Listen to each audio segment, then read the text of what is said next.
Hello friends and very warm welcome to चिकीज biology another video. और आज हमारे साथ में है Nitish you are very warm welcome in चिकीज बायोलॉजी डोमेन। और आज जो है नीतीश से हम कुछ क्वेश्चंस यहाँ पे पूछेंगे और ये जो क्वेश्चंस होंगे हमारे ये बीएससी एमएलटी कोर्स से रिलेटेड होंगे। और बीएससी एमएलटी कोर्स को हम लोग BSc in medical lab technology course भी बोलते हैं। और नीतीश ने जो है ये कोर्स किया है और इस कोर्स को करने के बाद इनको 8 साल का एक्सपीरियंस है, 8 ईयर का एक्सपीरियंस जो है इनके पास में है। तो इनसे कुछ यहाँ पे सवाल करेंगे और इन्हीं सभी क्वेश्चंस का जो है ये आंसर यहाँ पे देंगे। और ये जो वीडियो है ये बहुत ही एक तरह से डिमांडिंग वीडियो थी, बहुत सारे स्टूडेंट्स की, बहुत सारे फॉलोअर्स की, बहुत सारे सब्सक्राइबर्स की मुझे पिछले कई दिन से रिक्वेस्ट थी। तो आज मैं नीतीश को आप लोगों के सामने इस वीडियो में लेके आया हूँ। तो नीतीश आप हमें बताइए कि ये जो कोर्स होता है ये कितने ईयर का कोर्स होता है? फर्स्ट ये कोर्स 3 ईयर का होता है और इसमें 6 मंथ की इंटर्नशिप होती है, कंपलसरी होती है। तो मीन्स कि ये 3.5 ईयर का कोर्स होता है। ठीक है। तो ये जो 6 मंथ की जो 3.5 ईयर का कोर्स है, तो जो 6 मंथ की जो इंटर्नशिप होती है, इस इंटर्नशिप को हम लोग कहाँ से कर सकते हैं? इसको आप नियरेस्ट हॉस्पिटल या जो भी आपको सुटेबल लगे वहां से आप कर सकते हैं। ओके। तो इस इंटर्नशिप गवर्नमेंट या प्राइवेट सेक्टर आप अपने अकॉर्डिंग चूज कर सकते हैं। तो इस इंटर्नशिप में हम लोग जो है क्या क्या सीखते हैं, मतलब क्या क्या हम लोगों को पता चलता है इस इंटर्नशिप के दौरान? कोर्स से रिलेटेड आप जो प्रैक्टिकल वर्क है वो सीख सकते हैं, क्योंकि आप कॉलेज में तो जनरली थ्योरी ही पढ़ते हैं, प्रैक्टिकल से ज्यादा एक्सपोज उतना हो नहीं पाता है। तो आप जो इंटर्नशिप के दौरान आप जो भी टेस्ट से रिलेटेड जितने भी टेक्निक है वो आप सीख सकते हैं। तो लाइक टेक्निक्स जैसे कि कुछ टेक्निक्स के बारे में बताएंगे व्यूअर्स को यहाँ पे? जैसे कि अभी एलाइजा हो गया, अगर मोलिकुलर में बात करें तो real time PCR, western blot, ये सब टेक्निक आप सीख सकते हैं। ये जनरली छोटे मोटे लैबों में तो नहीं होती है, लेकिन हाँ जैसे कि आप बड़े लैब में जैसे एम्स के लैब में अगर हैं या पीजीआई जिपमर, ओके, तो यहाँ पे ये टेक्निक्स हम लोग सीख सकते हैं। तो कौन कौन से डिपार्टमेंट्स में हम लोगों का अलाउ किया जाता है इस कोर्स को करने के बाद? आपका pathology, microbiology, blood bank, haematology. Okay. इन सभी डिपार्टमेंट्स में हम लोग जाके अपनी ट्रेनिंग को कर सकते हैं या बहुत सारी टेक्निक्स को हम लोग जो है सीख सकते हैं। ओके। तो इस कोर्स की कितनी फीस रहती है? ये कॉलेज टू कॉलेज वेरी करता है, लेकिन अगर देखा जाए तो 1 lakh to 1 to 1.5 lakh approx per year? पर नहीं, पूरे कोर्स की। ओके, पूरे कोर्स की इतनी फीस रहती है। पर ईयर की बात करें तो approx 40 to 50,000 per year. Okay. तो इस कोर्स को अगर हम लोगों को गवर्नमेंट इंस्टीट्यूशन से करना है या गवर्नमेंट यूनिवर्सिटी से करना है तो कोई एंट्रेंस एग्जाम भी देना पड़ता है 12th क्लास के बाद? देना पड़ता है। तो जैसे कि एम्स की बात करें तो एम्स अपना सेपरेट एग्जाम लेता है ऑल इंडिया लेवल पे। जिपमर है, पीजीआई चंडीगढ़ है, इन सब के अपने सेपरेट एग्जाम होते हैं। बहुत सारे स्टेट गवर्नमेंट के कॉलेज भी है, तो स्टेट गवर्नमेंट का अपना ज्वाइंट एंट्रेंस एग्जाम होता है, उनके थ्रू आप जा सकते हैं। प्राइवेट कॉलेज में तो डायरेक्ट एडमिशन हो जाता है, मेरिट बेस पे हो जाता होगा। तो जो पीसीबी इसमें जरूरी है, मतलब physics, chemistry, biology 12th class में होना जरूरी है। ओके। तो इसको मैथ स्टूडेंट भी कर सकते हैं इस कोर्स को? नहीं। ओके। सो अब बात करेंगे इस कोर्स को करने के बाद प्लेसमेंट से कहाँ पे हम लोगों को मिल सकते हैं? टाइम टू टाइम वैकेंसी निकलते रहती है, स्टेट गवर्नमेंट भी वैकेंसी निकालती है और ऑल इंडिया लेवल पे भी वैकेंसी निकलती है। जैसे कि एम्स निकालती है, पीजीआई चंडीगढ़, जिपमर, ये सब निकालती है। इंस्टीट्यूट टू इंस्टीट्यूट वो करता है। ठीक है। तो टॉप कॉलेजेस क्या कौन कौन से इंडिया के अंदर? टॉप कॉलेजेस के बारे में बात करें तो एम्स, पीजीआई चंडीगढ़, जिपमर और स्टेट लेवल के और भी बहुत सारे गवर्नमेंट कॉलेज हैं। ओके।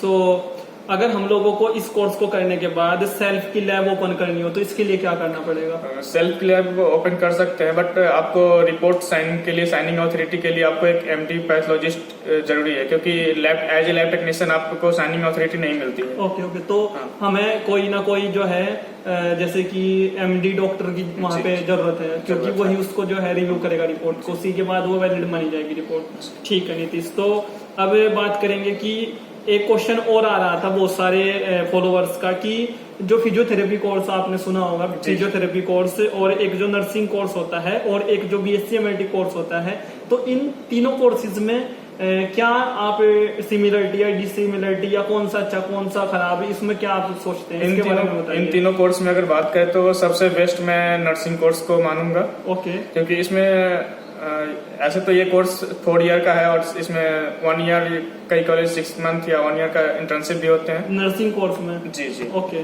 और सबसे बेस्ट है ये course nursing, BSc nursing, MSc हाँ, नर्सिंग हाँ। कोर्स जो होते हैं वो अच्छे होते हैं मतलब। जॉब अपॉर्चुनिटी की बात करें तो सबसे ज्यादा वैकेंसी नर्सिंग में निकलती है। अभी कोविड के टाइम में देखा गया है कि मतलब इसकी वैकेंसी मतलब काफी ज्यादा आई है। ओके।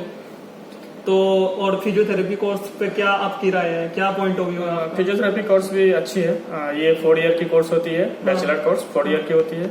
और बीएमएलटी के कंपेरिजन में अगर देखा जाए तो ये दोनों कोर्स बेहतर है। तो अगर आपसे कोई पूछे जैसे कि सपोज दैट अगर मैं एक 12th क्लास का स्टूडेंट हूँ और अब फ्यूचर में मैं कुछ करना चाहता हूँ तो मुझे क्या करना चाहिए आपके पॉइंट ऑफ व्यू से, कि मुझे फिजियोथेरेपी कोर्स करना चाहिए या मुझे बीएससी एमएलटी कोर्स करना चाहिए या मुझे जो है बीएससी नर्सिंग कोर्स करना चाहिए, आप मुझे क्या एडवाइस करेंगे कि आप फर्दर इस कोर्स वैसे तो ये डिपेंड करता है स्टूडेंट के चॉइस के ऊपर। कोर्स सारे बेहतर ही हैं। ओके। ठीक है, बट सबसे बेस्ट कोर्स की बात अगर करें तो नर्सिंग सबसे बेस्ट है इसमें। आप नर्सिंग को सबसे बेस्ट मानते हैं? सबसे बेस्ट मान। ठीक है।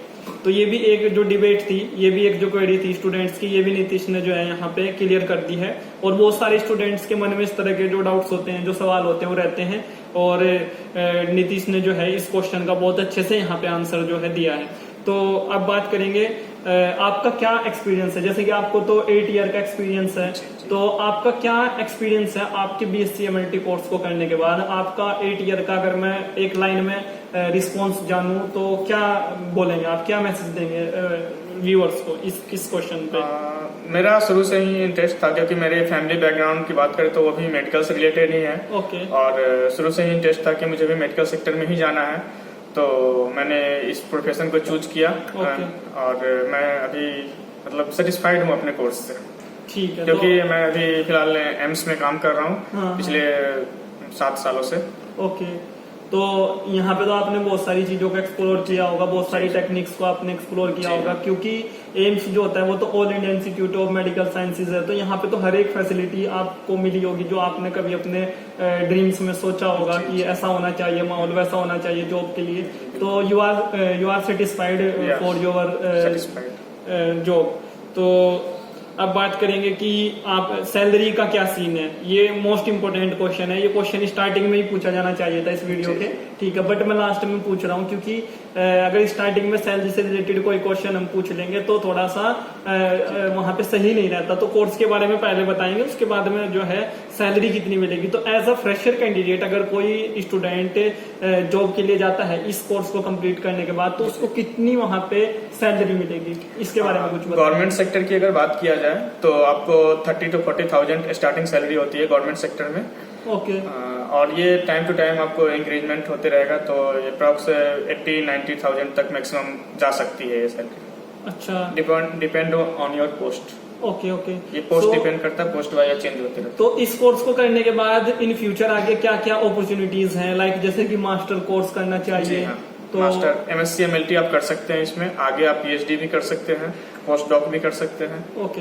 तो एमएससी एमएलटी करके क्या एडवांटेजेस मिलेंगे आफ्टर बीएससी एमएलटी, इसके बारे में थोड़ा आप एक तरह से लैब सुपरवाइजर की पोस्ट आपको मिल जाती है एमएससी एमएलटी करने के बाद। लैब मैनेजर मतलब सारा लैब जो मैनेजमेंट होगा वो आपके अंडर में होगा। Okay okay. तो ये इसमें अच्छा हो सकता है। हाँ, वो लैब मैनेजर की पोस्ट आपको मिल जाती है। तो इसलिए हम लोगों को हायर एजुकेशन की ओर थोड़ा सा देखना चाहिए।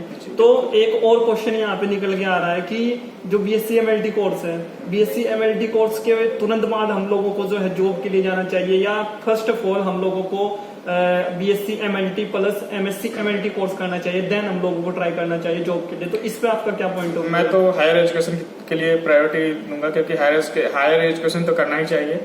सिर्फ बीएससी एमएलटी लेवल पे आप अच्छी जॉब नहीं पा सकते हैं। अगर आपको मिल भी गई प्राइवेट सेक्टर में तो उतनी अच्छी सैलरी नहीं मिल पाती है। तो आप ये सजेस्ट करेंगे कैंडिडेट्स को कि फर्स्ट बीएससी एमएलटी कोर्स करें, देन एमएससी एमएलटी, देन जो है जॉब के लिए वहां पे वो ट्राई करें। तो जॉब जैसे कि जॉब कैसे कैसे मिलती है, जैसे फर्स्ट ऑफ ऑल नोटिफिकेशन आता होगा, नोटिफिकेशन के बाद जो है रिटन टेस्ट होता है, इंटरव्यू होता है, या डायरेक्ट इंटरव्यू होता है आफ्टर नोटिफिकेशन? प्रोसेस तो अब इंटरव्यू का प्रोसेस खत्म हो गया है, सिर्फ रिटन टेस्ट होता है और फाइनल जो रिजल्ट है उसके बेसिस पे सिलेक्शन हो जाता है। तो फर्स्ट ऑफ ऑल अगर रिक्रूटमेंट हो रहा है तो नोटिफिकेशन आएगा, देन जो है इंटरव्यू होगा या रिटन टेस्ट होगा, देन फाइनल सिलेक्शन। अब इंटरव्यू नहीं हो रहा है, ठीक है। तो ये कुछ वैल्यूएबल इंफॉर्मेशन थी जो नीतीश ने हमारे साथ। दो टाइप की वैकेंसी होती है, एक तो परमानेंट वैकेंसी है जिसमें रिटन टेस्ट के थ्रू होता है। ये डिपेंड करता है इंस्टीट्यूशन के लेवल, इंस्टीट्यूशन के ऊपर कि वो किस टाइप से सिलेक्शन करना चाहेगा, इंटरव्यू बेस पे सिलेक्शन करना चाहेगा या रिटन पे सिलेक्शन करना चाहेगा। ये कई बार ऐसा भी होता होगा, जहां तक मेरा पॉइंट ऑफ व्यू है, कि अगर नंबर ऑफ कैंडिडेट्स ज्यादा रहते होंगे तो स्क्रीनिंग का जो वहां पे एक प्रोसेस होता होगा थोड़ा हार्ड होता होगा, और ये डिपेंड करता होगा नंबर ऑफ कैंडिडेट्स पे। उतने ही फेजेस जो हैं स्क्रीनिंग के बढ़ा दिए जाते होंगे जितने कैंडिडेट्स ज्यादा अप्लाई करते होंगे, क्योंकि ज्यादा कैंडिडेट्स अगर होंगे तो उनका सभी का तो इंटरव्यू भी नहीं कंडक्ट करा पाएंगे ना, तो कुछ को जो है रिटन टेस्ट में बाहर कर देते होंगे और फिर इजिली होता होगा जो अच्छे कैंडिडेट्स हैं उनको फर्दर इंटरव्यू के थ्रू जो है सिलेक्शन दिलाना।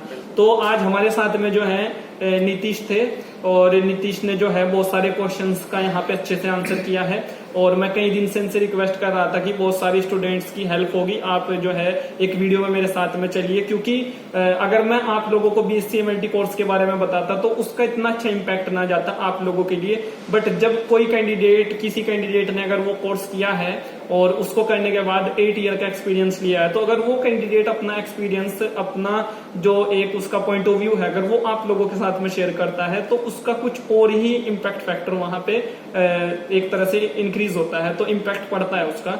तो आई होप फ्रेंड्स ये वीडियो आप लोगों के लिए एक मेजर और क्रूशियल रोल प्ले करेगी। इस वीडियो से रिलेटेड अगर आप लोगों का कोई क्वेश्चन है, कोई क्वेरी है, आप लोगों के माइंड में कोई डाउट है, तो आप लोग उसको वीडियो के नीचे कमेंट बॉक्स में टाइप कर सकते हैं। और कुछ टाइम के बाद जो है नीतीश भी अपना सेल्फ का एक यूट्यूब चैनल जो है क्रिएट करने जा रहे हैं।